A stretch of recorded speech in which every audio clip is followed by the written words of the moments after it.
श्री कृष्ण कन्हैया लाल की जय। श्री निजानंद स्वामी की जय। श्री प्राणनाथ प्यारे की जय।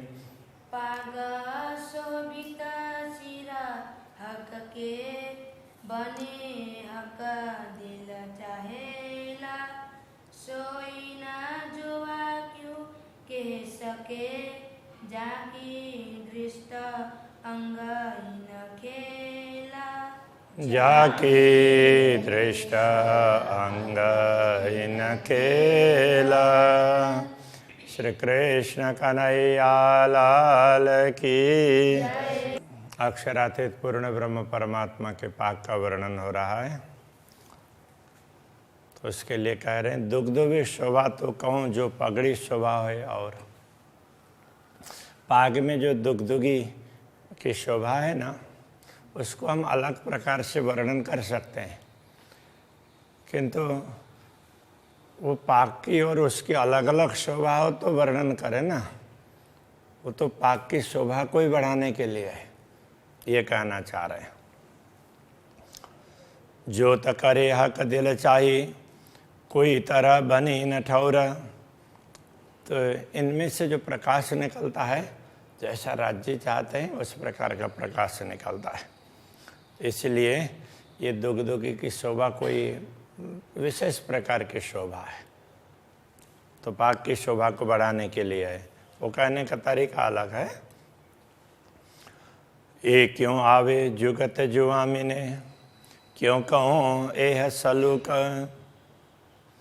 तो ये कितनी युक्तिपूर्वक इसकी संरचना है,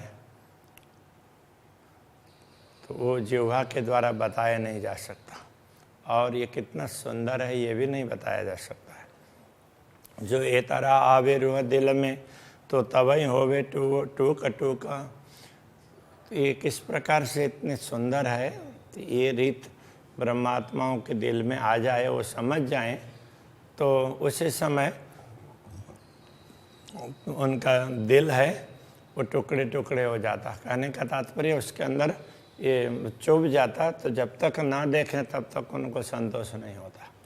इन पागई में है दुग्धुगी, बनी पागई में कलंगी। तो इसे पाग में ही दुग्धुगी है और कलंगी भी पाग में ही है। पाग की शोभा बढ़ाने के लिए है। ए जंग करे ज्योत ज्योत सो। अब पाग की ज्योति अलग प्रकार से है और दुग्धुगी की ज्योति अलग प्रकार से। दोनों की ज्योति एक दूसरे के साथ में द्वंद्व करते हैं। ये बनाए लह का दिल की, इनकी अलग अलग शोभा, इतनी सुंदर शोभा क्यों है, तो कहते हैं कि ये अक्षरातीत धामधनी ने दिल से इनको तैयार किया है। इसलिए कई जिनसें कई जुगतें कई तरह भांत सल की। ये इसमें कई साधन हैं, कई सामग्री भी है इसके अंदर जुड़ी हुई। तो जैसे अलग अलग बेल बुट्टे वगैरह, तो अलग अलग रत्न वगैरह, ये सब जिन्स कहने से सब वस्तुएं, और उनको अलग अलग तरीके से युक्तिपूर्वक उसके अंदर सजाया है। कई तरह भांत सल्लू की ये, इसलिए ये एक प्रकार से सुंदर नहीं है, कई प्रकार से सुंदर है। उसके एक बुट्टे को देखते हैं तो उसकी सुंदरता और प्रकार की दिखाई देती है। तो ऐसे तो कई प्रकार की सुंदरता हैं। कई रंग नंग तेज रोशनी, अनेक प्रकार के रंग के रत्न हैं, उनसे निकलने वाले चमक, उनसे प्रकाश, और वो इतना देदीप्यमान वो चमकता है। नूर छायो अंबर जिमी जे, तो उस प्रकाश से पूरा परमधाम का आकाश और परमधाम की भूमि पूरा मानो छा जाता हो, इतना ज़्यादा प्रकाश है। चित चाहिए ठौर दुग्धुगी, सब बनी पाग पर तिन। जित चाहिए, जहाँ दुग्धुगी होनी चाहिए तो वहाँ पर दुग्धुगी है। ठौर कलंगी के कलंगी, जहाँ कलंगी होनी चाहिए वहाँ कलंगी है। सिपत न जो वहाँ पहुँचा था, इसलिए इस पाक की शोभा का वर्णन जिह्वा के द्वारा नहीं हो सकता। कई सुख सलूकी न पाग में, पाग को देखते हैं तो उसकी सुंदरता देखते ही रहें ऐसा होता है, उससे अपार सुख प्राप्त होते हैं। मैं तो कहूँ विदय का, मैं तो एक ही बात बता जा रहा हूँ, दिल चाही रूह देखत, ब्रह्मात्मा अपने दिल की चाहना के अनुसार देखती है, दर्शन करती है। किंतु ये क्या कहना चाह रहे हैं, एक क्षण में रूप अनेक, देखते जाएं तो क्षण क्षण में उसके रूप में नवीनता आती है। बस मैं तो ये आपको समझाना चाह रहा हूँ, ये बता रहे हैं। ना कछु खोली ना फेर बांधी, इन पागई में कई गुण। तो इस पाग में इतने गुण हैं कि इसको न तो उसको कभी खोलना पड़ता, उसको खोल करके फिर दोबारा बांधना पड़ता हो, ऐसा है नहीं। तो इस प्रकार के इसमें कई गुण हैं। पल पल में सुख दिल चाहे, नए नए देत रोहन। तो ये पाग एक एक पल में ब्रह्मात्माओं को उनकी चाहना के अनुसार सुख देने के लिए सक्षम है। अक्षराते धामधनी ने इसकी शोभा ब्रह्मात्माओं को आनंदित करने के लिए बनाई है, ये कहना चाह रहे हैं। या विध कई सुख देता है, या वस्त्र या आभूषण, इस प्रकार परमधाम के वस्त्र, श्री राज्य के वस्त्र हों या आभूषण, वो ब्रह्मात्माओं को अनेक प्रकार के सुख प्रदान करते हैं। सुख का स्वरूप श्रृंगार के, किन विध कहूँ मुख इन। अक्षरातीत धामधनी के श्रृंगार के स्वरूप की क्या बात कहूँ, उससे क्या ब्रह्मात्माओं को कितना सुख प्राप्त होता है, इस बात को इस मुँह से क्या बताऊँ। तिलक नासिका नेत्र की, केश लवन कान गाल। मुखमंडल की शोभा देखते हैं, तिलक, नासिका, नेत्र की शोभा, केश का लावण्य, कान गाल उनकी गुलाबीपन, तो इन सब का दर्शन करते हैं। मुख चौक देख नयन रूह के, पूरे मुखमंडल जिसमें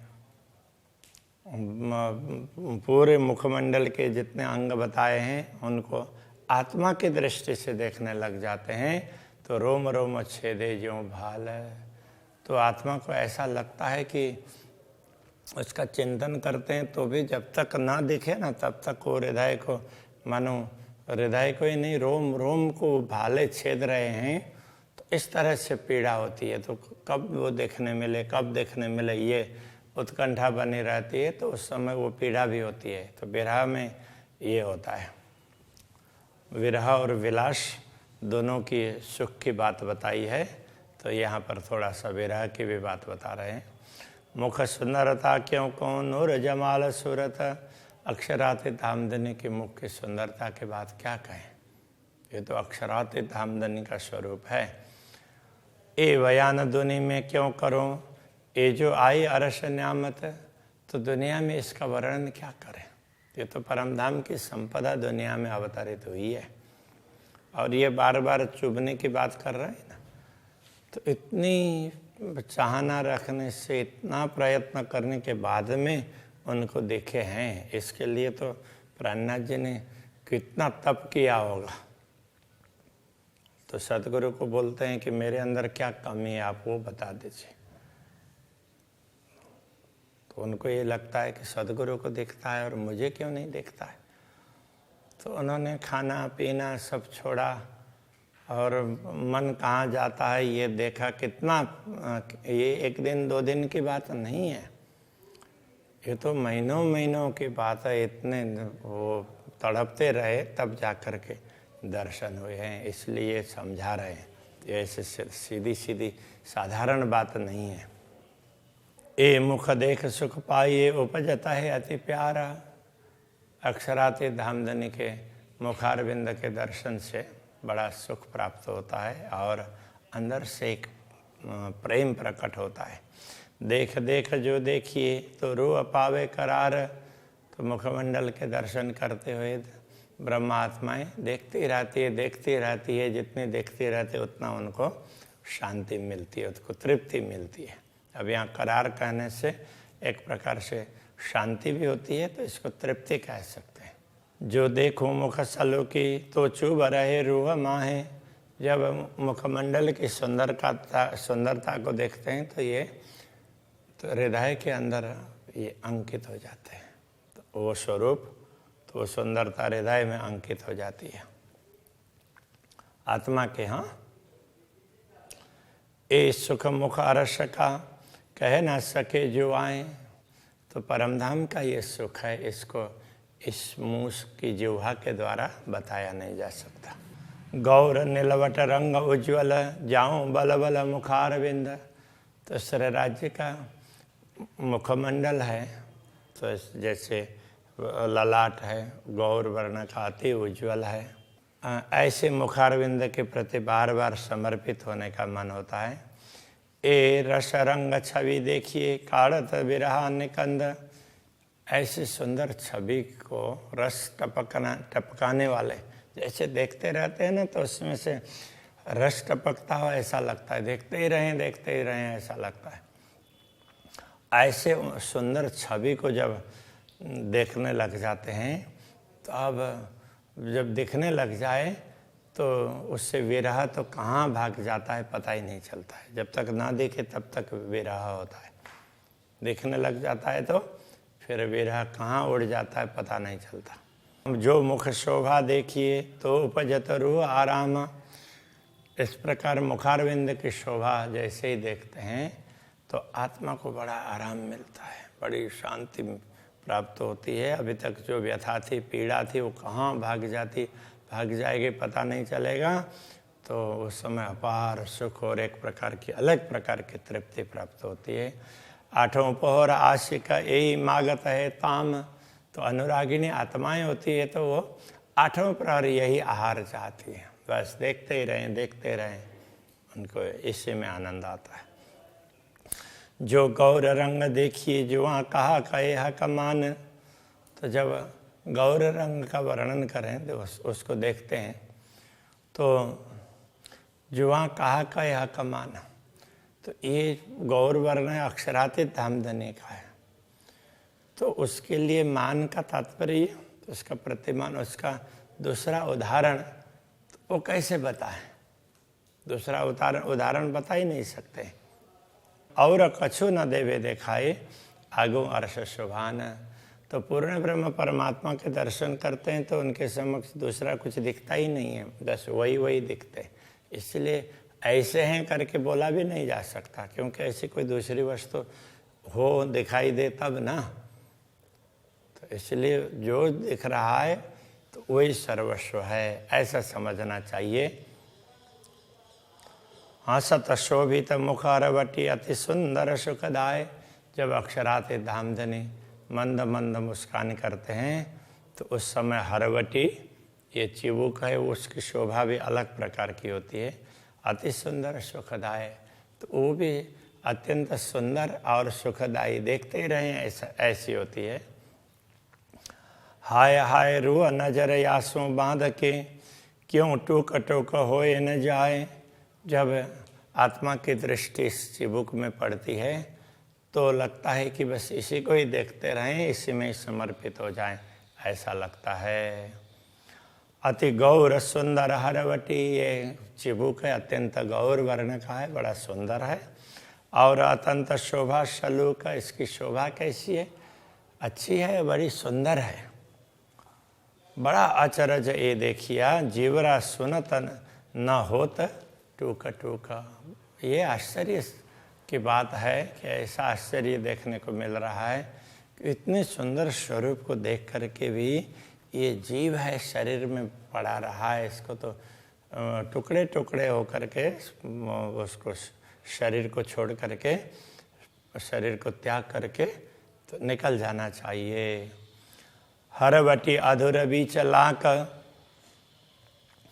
अब ये चिबुक हरवटी और उसके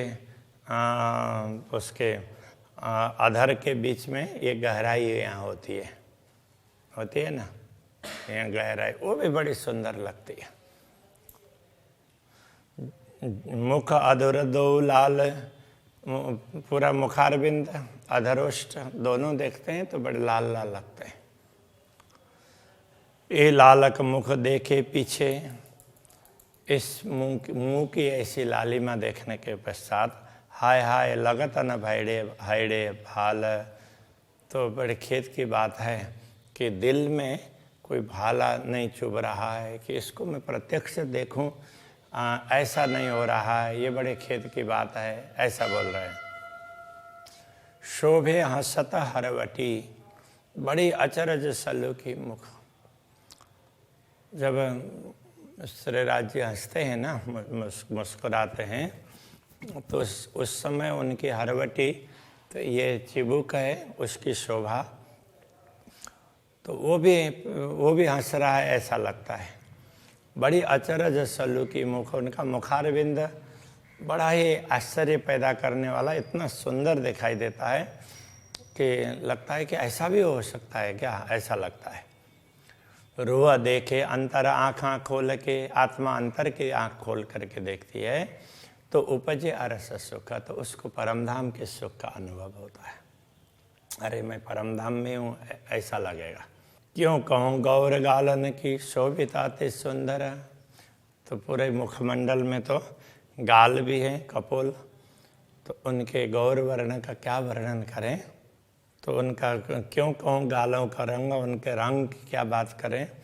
अनेक गुण गालन में, ज्यों ज्योत किरण करता, ज्यों ज्योत किरण रंग तरंगा।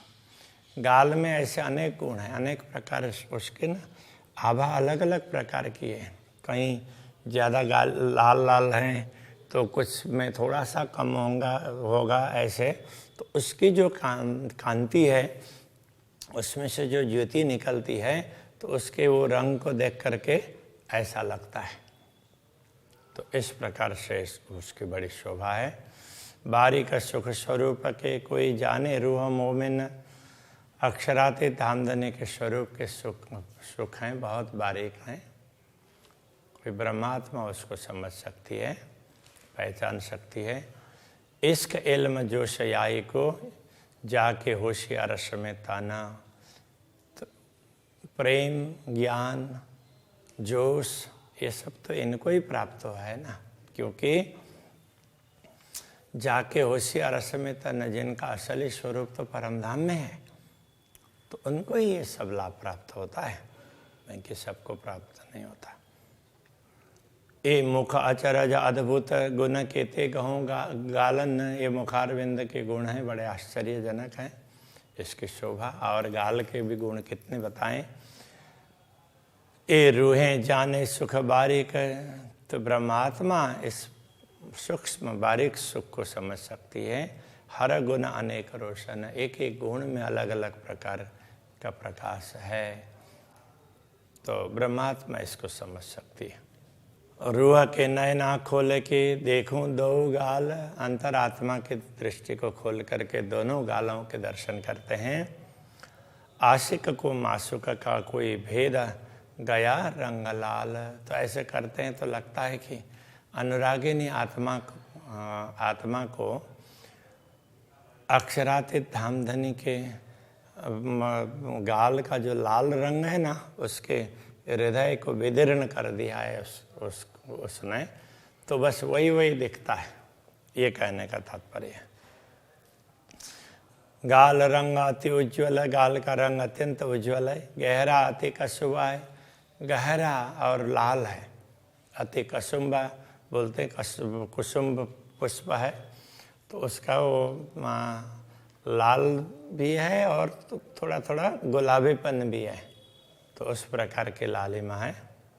महबूब मुख देखे पीछे अक्षराते धामधनी के मुखारविंद के दर्शन होने के पश्चात रूह छिन्न सहे अंतराए, तो ये आत्मा उनके बियों को एक क्षण के लिए भी सहन नहीं कर सकती।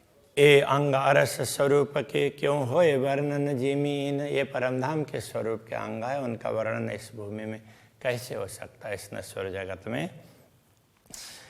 ये अचरज अद्भुत हके किया वास्ते अरवा अर्श के तन, ये बड़े अद्भुत आश्चर्य का कार्य है, असंभव कार्य अक्षरातीत धामधनी ने संभव बनाया है। वो किस लिए? वास्ते अरवा अर्श के तन, परमधाम की आत्माओं के लिए है, जिनका जिन आत्माओं का मूल शरीर परमधाम में है, परात्मा, उनके लिए ये बता दिया है। महामत हुकुम में कहता है, महामती हुकुम से कहते हैं, ये वर्णन किया नेक, ये थोड़ा सा वर्णन किया है मुखारविंद का, वैसे पूरा वर्णन तो बहुत होगा।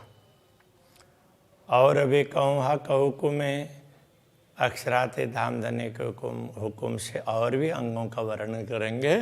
अब होशी सब विवेक, अब सबको ये विवेक प्राप्त होगा, तो सब लोग इसको देख पाएंगे और आनंद का अनुभव करेंगे, सब पहचान पाएंगे। कहने का ये तात्पर्य है कि आज के प्रसंग को यहीं रखते हैं। श्री कृष्ण कन्हैया लाल की जय। अब होशी सब विवेक, अब होशी सब विवेक, महामत हुक्मे कहत है, महामत हुक्मे कहता है, हक वर्णन किया नेक, हक वर्णन किया नेक, और भी कहूँ हक हुक्मे, और भी कहूँ हक हुक्मे, अब होशी सब विवेक, अब होशी सब विवेक, अब होशी सब विवेक, अब